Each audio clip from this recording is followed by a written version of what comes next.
Okay guys, so ito na ngayon yung updated situation natin ngayon sa MOA Seaside by the Bay.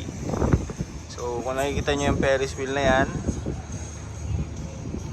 so yan na siya ngayon, katapat niya na ngayon yan. At ito ngayon yung nasa bungad ko. So meron dyan yung parang vessel. So yan na siya. Ayan o. Hanggang doon sa may dulo. Dire-diretso na yan guys. So dito hanggang dito na lang yung parte na may dagat. Ay yung pinakadulo nitong by the bay. At ito na lang ang nakikita nyo.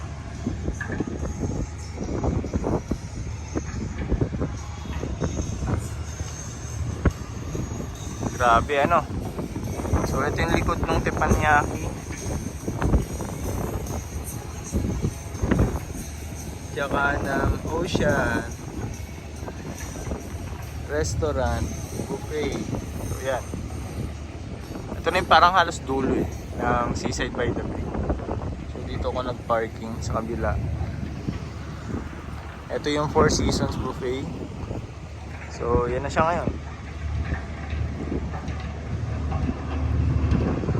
Grabe yung araw.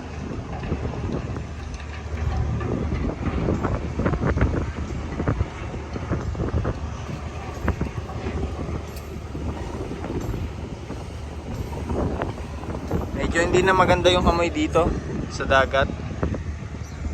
Tsaka kung makikita nyo, nandito na sa gilid yung mga yun, mga dumi-dumi. Yung mga water lily, mga halo-halo na. Tapos meron doon mga sa banda doon, yung mga bula.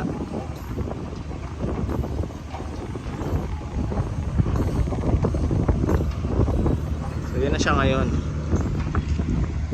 So ayan, malapit yan guys sobrang lapit yan guys.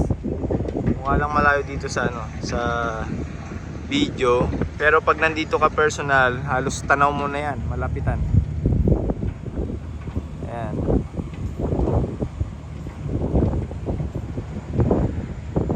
So yan yung close up video. Ito yung bezel. Ayan, sobrang lapit niyan guys. So today is October 2.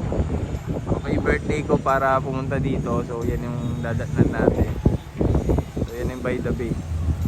So yan, Four Seasons buffet. Ayan. So nandito tayo nga sa tapat ng Four Seasons buffet sa MOA Seaside by the Bay. So yan, medyo malansa yung amoy ng tubig guys.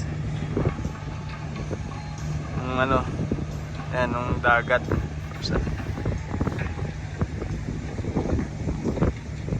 So yun lang. Thank you sa panonood. And don't forget to subscribe. Ciao.